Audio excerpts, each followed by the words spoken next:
I'm honored to invite Professor Shai Lavi, a professor of law, the director of the Safra Center for Ethics and the Leer Jerusalem Institute, as well as co-director of the Nervous Center for the Interdisciplinary Study of End of Life at Tel Aviv University. Shai received his PhD from the Jurisprudence and Social Policy Program, University of California, Berkeley. His book, The Modern Art of Dying, A History of Euthanasia in the United States, Princeton University Press, won the 2006 Distinguished Book Award in Sociology of Law from the American Sociological Association.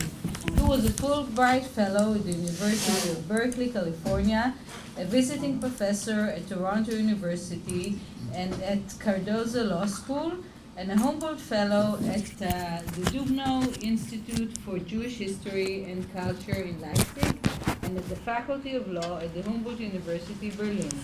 He is also a member on the editorial board of two of the leading American journals in his field, Law and Society Review and Law, Culture, and Humanities Journal. Shai will talk about it. The title is Medicalization Secular? Regulating Circumcision in Israel, Germany, and Turkey. Thank you very much, Yael. Thank you, Tzipi and Aviad. Is medicalization secular? What precisely does this question entail? And what are the stakes in raising this question? To ask whether medicalization is secular is to ask whether medicalization is a rationalization process that sets limits to religion. Rationalization, and at least as my departing point, I take Weber's terms, refers to the double process of demarcating and limiting religion. First, setting religion apart from other spheres of life, including economy, politics, science, and for our purposes, medicine. And second, secularization as a rationalization of religion by imposing medical standards on religious practice. In other words, the secular is a historical formation that defines both itself and religion as its counterpart. This double move is what Agama dubs a problem space. The secular does not exclude religion, it rather opens a problem space in which both religion and the secular interplay, but this field or this space is created by the secular, the idea of the secular. So they're playing on the secular's home base, in the secular's home base. The secular imposes itself on religious life, and its imposition is most powerful when it is backed up by the power of the state. Thus, in what follows, medicalization refers to state imposition of legally sanctioned medical norms on religious practice. To answer the question, is medicalization secular, I will focus on the case of the regulation of circumcision. Why is it that I've chosen circumcision will become clear as we go along, but for now I can just say that I'm interested in circumcision because of the way it expresses a very strong bodily ethics. So putting for a minute aside the question of the religious, a strong bodily ethics that in some ways perhaps challenges, defies, transforms our understanding of medicalization and the secular. My account is based on a recent research study, which is still underway, which I am carrying out together with my colleague Gökçe Yerdakul at Humboldt University, in which we compare the regulation of different biomedical practices in Germany, Turkey, and Israel. Circumcision is one case, abortion and organ donation from the dead are two other cases. The study includes, in addition to the studying of regulation and media, also includes interviews with practitioners, and here circumcisers, lawyers, activists, ethicists, and bureaucrats who played a key role in the formation of regulation. Okay. In this presentation, I will have 2 points to make. First, I will argue that while Germany offers, at least prima facie, a clear case of medicalization as secular, in Israel and in Turkey, medicalization is not tantamount to secularization, Briefly and somewhat schematically, when it comes to circumcision, Israel can be designated as a pre-secular regulatory regime and Turkey as a post-secular one. In my second move, I will complicate our understanding of the German case and show that it carries, even if only at the margins, important aspects of the pre-secular and the post-secular, that is, things that create affinity between Germany, Turkey, and Israel. Thus, the immediate identification of medicalization with secularization is challenged in the paper in two ways. First, by pointing to multiple modernizations and medicalizations, and second, by addressing the internal tensions within the secular. I begin with the German case. On June 26, 2012, the Cologne Landesgericht, the provincial court, ruled that circumcising young boys represents grievously bodily harm and is thus forbidden. The case concerned a 4-year-old boy whose Muslim parents had him circumcised by a doctor. 2 days later, the wound started bleeding and the family went to the emergency room. On the complaint of the hospital staff, the public prosecutor filed criminal charges against the doctor who performed the circumcision. After the local court of Cologne ruled that the practice was legal, the public prosecutor appealed to the higher instance. Overturning the lower court's decision, the judges concluded that although both Muslims and Jews circumcise infant boys as a religious practice, the child's, quote, fundamental right to bodily integrity, unquote, was more important than the parents' rights, deeming circumcision a crime. The court's decision brought about an international outcry, as I'm sure you all remember. Chancellor Angela Merkel personally followed the circumcision debate and then famously remarked that, quote, I do not want Germany to be the only country in the world where Jews cannot practice a ritual. We will otherwise make ourselves into a nation of fools. Still, the Infrared, a German polling organization, found that in December 2012 that 70% of the Germans are against ritual circumcision. On December 12, 2012, approximately 6 months after the court decision in Cologne, the German legislators, the Bundestag, stepped in and enacted the law legalizing non-therapeutic circumcision, thus making male circumcision a lawful religious practice in Germany, but a highly regulated one. So lawful but regulated. The new law medicalized the practice of circumcision, stating two provisions, the following. 1. The care for the person of the child includes the parental right to give consent to the medically unnecessary circumcision of a male child who is not capable of reasoning and forming a judgment on their own, if this is to be carried out in accordance with the rules of medical practice. This does not apply if circumcision, even considering its purpose, jeopardizes the best interest of the child.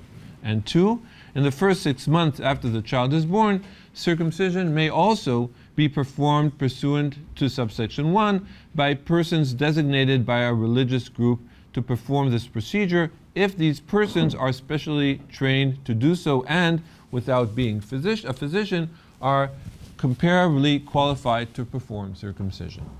The German law, now in less legal terms, the German law seems to present a straightforward case of medicalization of religious practice. Under the first provision, circumcision is to be practiced by a certified physician. A doctor should perform the operation, and children must endure as little pain as possible, which means the use of anesthetics. The procedure cannot take place if there is any doubt about the child's health. The second provision allows for a religiously grounded exception. Circumcision up to 6 months can be practiced by a non-medical circumciser from the community, but even here, the standard of care must be comparable to the medical standard. Furthermore, the exemption 2, as our interviews with members of the Ethikrat, the Bioethics Council, was more than a political compromise allowing Jews to circumcise, and was backed by a medical justification. Up to 6 months, so the argument goes, babies have a lower sensation of pain and thus do not require anesthetics. Still, it is hard to ignore the fact that the new regulation is more accommodating to Jews who circumcise at an early age than to Muslims especially in Germany, mostly of Turkish origins, who circumcised at the age of 5 to 10, depending on changing traditions. So I argue for, at least prima facie, for a medicalization process under German law. I put aside the science wars between German medicine and American medicine that appears in the court discussions. We can come to that later. Okay, now moving briefly to Israel. In Israel, in contrast to Germany, the regulation of circumcision, to the extent that regulation exists, may be dubbed pre-secular. On the one hand, many circumcisions in Israel are performed by medical physicians, no doubt. Still, circumcision in Israel, and this was surprising for me to find out, is not regulated, period. To put it somewhat crudely, it is easier to become a circumciser than a car mechanic. The latter, unlike the former, must undergo some process of certification. This might be somewhat striking, and I don't need to tell you this, but given that in many other questions, Israel seems to have a developed medical Western system and standards of medical care. True, many non-medical community Jewish circumcisers are registered and supervised. So there is a possibility of attaining a certificate, but that is not compulsory, purely voluntary. Thus, there are 3 kinds of circumcision that take place in Israel by medical surgeons, secular medical surgeons or mohels, but they are medical physicians, by certified circumcisers from the community, and by non-certified circumcisers. All 3 are equal before the law. Furthermore, even certified circumcisers need not follow basic standards of medical, would be considered in other countries, basic standards of medical care. Most notably, even certified circumcisers may practice mitzitza b'peh, the traditional sucking of the blood from the wound by exposing the wound to the lips of the circumciser. This practice, which was banned in Germany already in the 19th century, is still carried out in Israel, even by certified circumcisers. Finally, circumcision in Israel is not part of the secular problem space, arguably, because the practice is not understood at all to be a religious practice. 90 plus, the numbers change, but some say 98% of Jews, but not only Jews, also Arabs, Muslims and Christians circumcise their children. So the practice is not understood within the tension between religion and the secular. And when it comes to circumcision, one may even say that the medical and the religious are not fully separated. Religion determines the medical integrity of the body. And it is the circumcised male body, rather the uncircumcised body, which is deemed whole. Turkey. If medicalization in Israel is best deemed pre-secular, the medicalization of circumcision in Turkey might be termed post-secular. It entails, even chronologically, a return to religion after a process of secularization.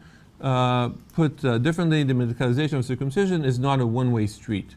By the same token that religion may be medicalized, medicine may be, I'll use a simple word, sanctified.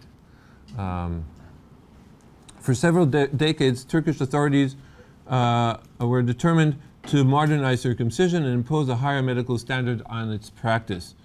As Basaran shows, in the 1960s, under the state-led project of the socialization of health care services, health officers were exclusive men waged struggles against traditional circumcisers, and within the next 2 decades, these professionals gained control over male circumcision in Turkey. So traditional circumcisers were replaced by what is known there as health officers, not physicians, health officers. Then in the 1980s and 1990s, under the neoliberal transformation of health care services, which led to the proliferation of private hospitals, male specialists challenged health officers' monopoly over male circumcision and aimed to transfer the demands towards these hospitals, towards private hospitals. The strategy of stigmatization that health officers used against traditional circumcisers were now turned against health officers themselves. Okay. But then in 2014, with Erdogan and changes in Turkey, another transformation takes place. And in 2014, Erdogan's government moves to criminalize health officers and to introduce circumcision into public hospitals. The introduction of circumcision into public hospitals marks not only the further medicalization of circumcision on one level, but also, and at the same time, the sanctification of medicine and the turning of the public hospital into a site of religious ritual, which is a consistent policy of Erdogan to transform the Turkish public sphere to a more religious public sphere. Inviting circumcision into public hospitals was part of this strategy. So thus far, this first part of the paper, I've proposed we understand the precise sense in which German medicalization is secular through a juxtaposition to two other alternative models, the pre-secular Israeli model and the post-secular Turkish model. But has German law succeeded in imposing a secular framework on circumcision? What insight can we gain on the secular when we look more closely into the grammar of German law, and specifically when we move from the high language of the law in the books to the colloquial language of law in action? In what follows, based on interviews we have conducted in Germany with circumcisers, I wish to return to the question of medicalization of circumcision and to suggest that it's far less monolithic than may seem at first. So the first case concerns a Muslim circumciser. So we were searching for a Muslim circumciser from the community, and it was quite a daunting task to find one. Eventually we came across, let's call him Dr. Fadel, who was willing to interview, but preferred to meet us at the university rather than in his private clinic. At the outset of the interview, Dr. Fadel made it very clear to us that he was a highly respected physician in the community. And that in addition to running a private clinic, he had numerous public engagements and titles in the community. Most important for him was to emphasize that he only performed circumcision on the basis of a clear medical indication. He then continued to explain that in some cases circumcision is medically required, and the most common case is phimosis, is known as phimosis, the narrowing of the foreskin, and that requires at the age of 3 or 5 the cutting of the foreskin simply to release the penis.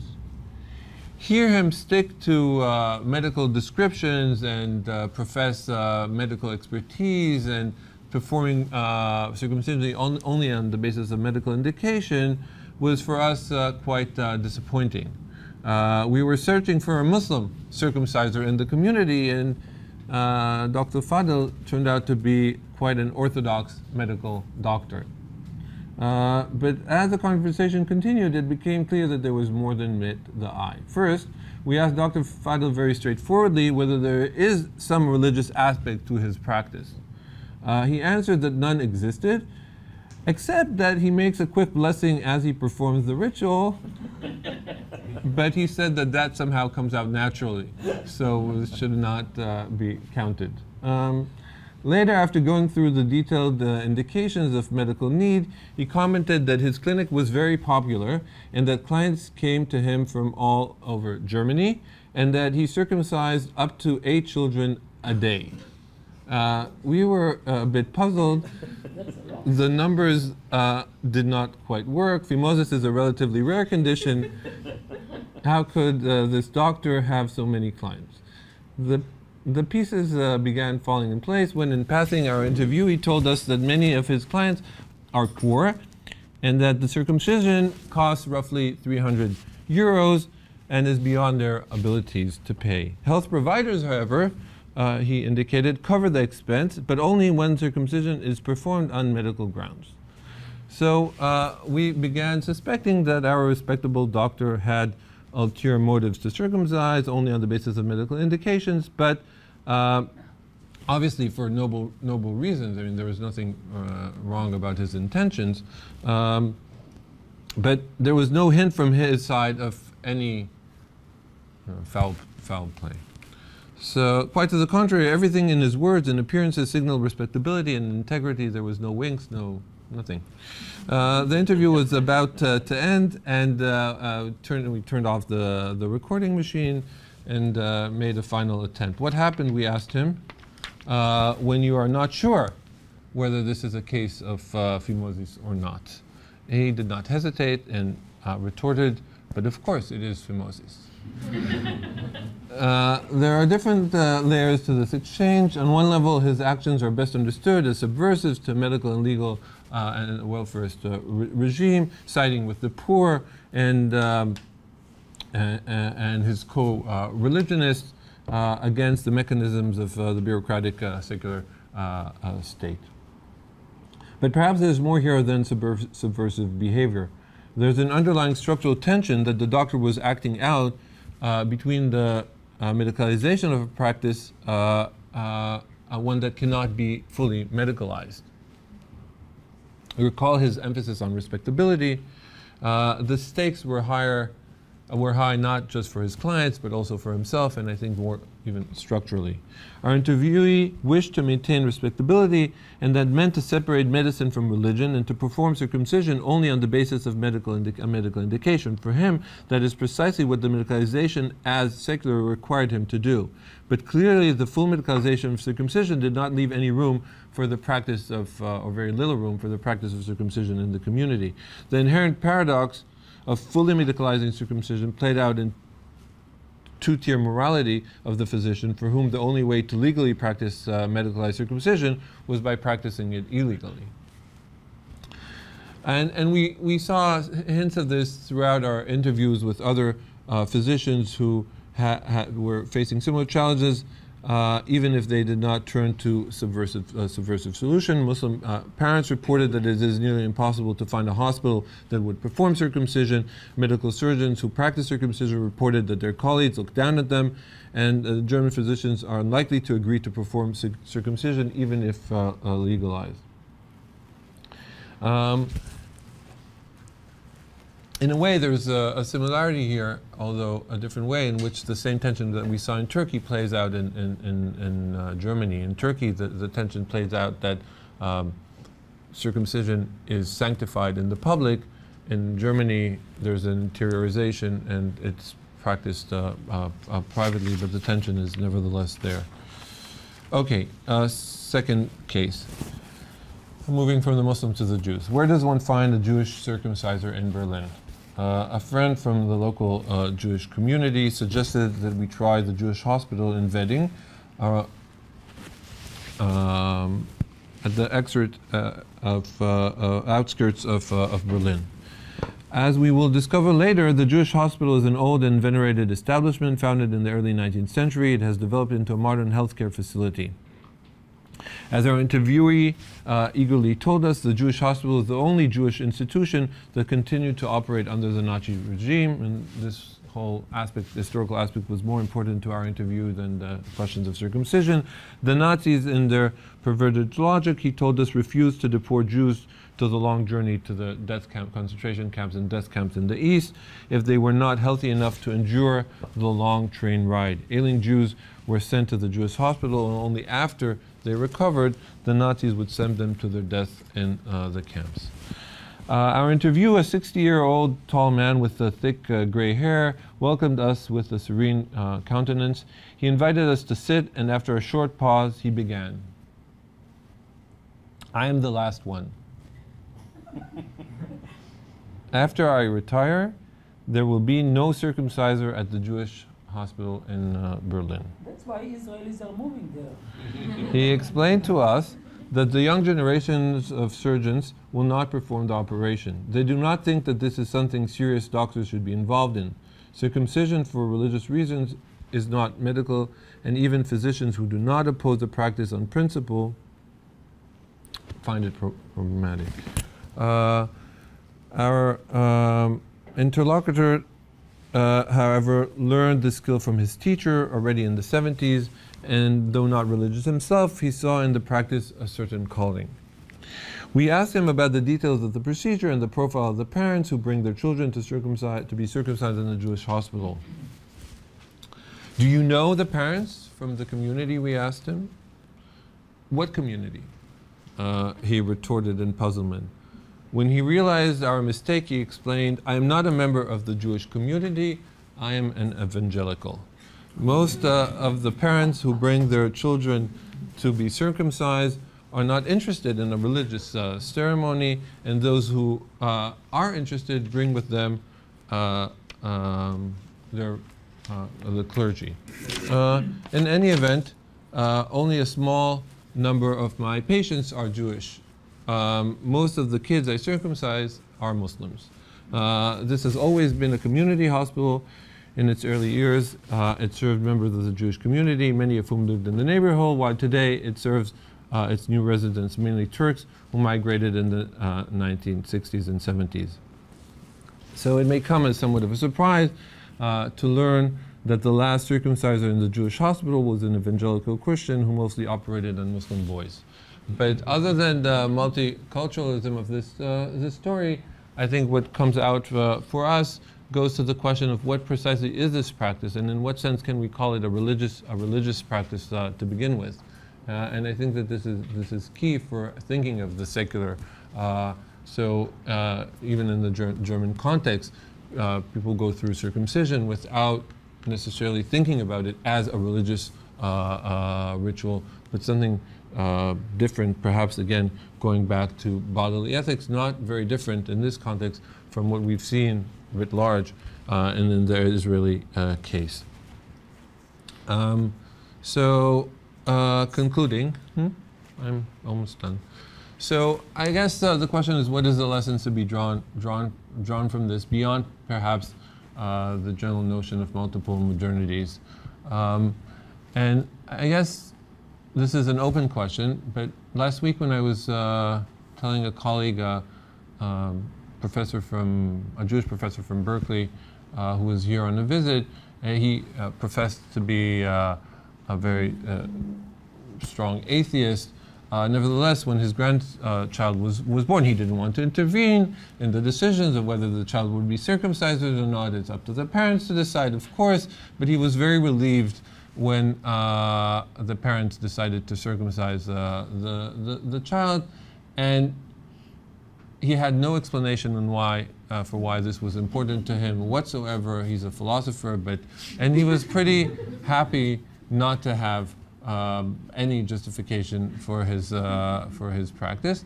And I think that we're familiar with the situation on a personal level. The question, I guess, that is underlying this paper is what happens when this kind of dynamics appears in the public, and when law needs to engage this kind of unreasoned reasoning. Thank you.